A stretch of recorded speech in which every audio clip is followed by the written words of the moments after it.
தந்தை, மகன், தூய ஆவியானவர் பெயராலே ஆமேன்.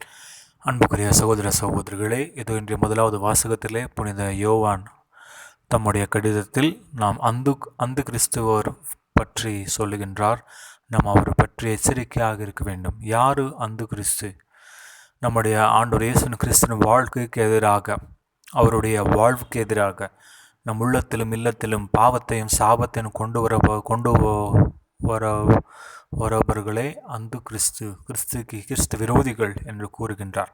அன்புக்குரியவர்களே, இன்றைய நாள்களிலே கிறிஸ்து விரோதிகள் பல ரூபத்தில் வருகின்றார். நம்முடைய நண்பர்கள் ரூபத்தில், நம்முடைய உறவினர் பற்றிய ரூபத்திலோ வந்து நம்மை பாவ சூழ்நிலைக்கு, இருட்டு வாழ்க்கைக்கு நம்மை அழைத்து சென்றுகின்றார்.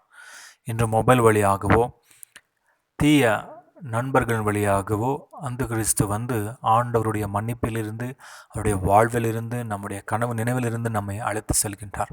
அன்புக்குரிய சகோதர சகோதரிகளே, ஆண்டவரின் தூய ஆவியானவரை பெற்றுக்கொள்ளாதவர்கள் அவர் எது செய்தாலும் அது அவருக்கு நன்றாக தோன்றுகின்றது. ஆனால் திருமுழுக்கின் வழியாக நம்முடைய உடலும் நம்முடைய உள்ளமும் ஆண்டவருடைய திருக்கோவிலாக பெற்றுள்ளது. ஆகவே பிற இனத்தவர் செய்கின்ற செயல்களையும் நாமும் செய்தால் அது நம்மளுக்கு ஒத்து வராது. ஏனென்றால் புனிதர் சின்னப்பர் கூறுவது போல, நீங்கள் உங்களுடைய உடல் உங்களதல்ல, ஏனென்றால் நீங்கள் வாங்க பெற்றவர்கள், ஆண்டவர் இயேசுவின் திரு இரத்தத்தால் நீங்கள் வாங்க பெற்றவர்கள் என்று கூறியுள்ளார். ஆகவே ஆண்டவர் இயேசு கிறிஸ்துவை நாம் நம்முடைய உடலிலும் நம்முடைய வாழ்க்கையிலும் அவரை மாற்றப்படுத்த வேண்டும். நாம் இந்த சாத்தானுக்கு, தீய பழக்க வழக்கங்களுக்கு, தீய செயல்களுக்கு நம்மை அடிமைகளாவதற்கல்ல, மாறாக ஆண்டவருக்கு மட்டுமே அடிமைகளாக வாழ வேண்டும். அதுவே தான் இந்த புத்தாண்டின் 2வது நாளிலே இந்த யோவானடிகள் நம்ம கூறுகின்றார்.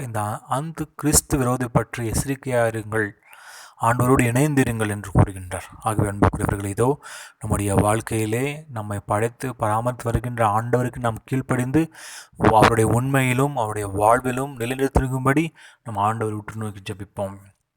உம்மை போல யாருண்டு, நன்மை செய்ய நீருண்டு, உம்மைத்தானே நம்புவேன் என் தேவா. உம்மை போல யாருண்டு, நன்மை செய்ய நீருண்டு, உம்மைத்தானே நம்புவேன் என் தேவா. உம்மைத்தான் எந்தன் வாழ்வில் ஆதாரமாய் வைத்துள்ளேன், நீரில்லா எந்தன் வாழ்வில் வினாய்தானே போகுதையா. உம்மைத்தான் எந்தன் வாழ்வில் ஆதாரமாய் நினைத்துள்ளேன், நீரில்லா எந்தன் வாழ்வில் வினாய்தானே போகுதையா. எல் ஷதாய் ஆராதிப்பேன், எலோஹி ஆராதிப்பேன், அதோனாய் ஆராதிப்பேன், இயேசுவை ஆராதிப்பேன். எல் ஷதாய் ஆராதிப்பேன், எலோஹி ஆராதிப்பேன், அதோனாய் ஆராதிப்பேன், இயேசுவை ஆராதிப்பேன். ஆமாம் இயேசுவை, இதோ நம்முடைய உடலினாலும் நம்முடைய உள்ளத்தினாலும் உமக்கு அர்ப்பணித்து நாம் அனைவரும் உம்மை ஆராதிக்கின்றோம், துதிக்கின்றோம் ஆண்டவர். ஏனென்றால் உம்முடைய திருகாயங்களால் நமக்கு தேவையான ஆறுதலையும் சௌக்கியத்தையும் தந்துள்ளீர். இதோ ஆண்டவரே, நாள்தோறும் நம்முடைய சிந்தனையிலும் நம்முடைய செயலிலும் நாம் உண்மையை பற்றி கொண்டு வாழ, உம்முடைய உண்மையிலும் உம்முடைய அன்பிலும் நிலைநிற்க நமக்கு தேவையான ஆறுதலையும் வல்லமையும் பலத்தையும் தந்துள்ளுமாறு உம்மை ஜெபிக்கின்றோம் நல்ல பிதாவே, ஆமேன். அன்புக்குரியவர்கள், இதோ இன்றைய நாளிலே நம்முடைய சிந்தனையும் நம்முடைய செயல்களும் நம்முடைய வார்த்தைகளும் ஆண்டவரின் மென்மேன் மாட்சிக்காக வாழ தந்தை, மகன், தூய ஆவியானவர் நம்மை ஆஸ்வதிப்பாராக. ஆமேன்.